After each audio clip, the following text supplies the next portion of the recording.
Women who made enemies for the right reasons. KUDIRAT ABIOLA took on one of Nigeria's most brutal dictatorships, led a movement for democracy, and was ruthlessly assassinated for it.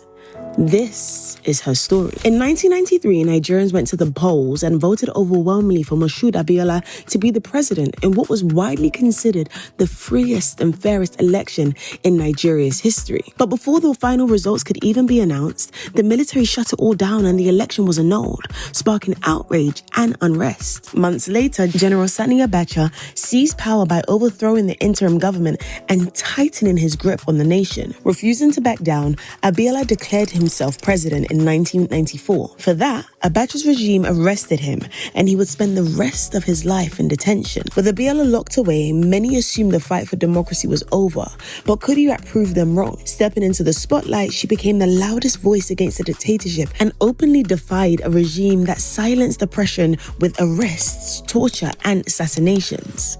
She wasn't just speaking out, she was taking action.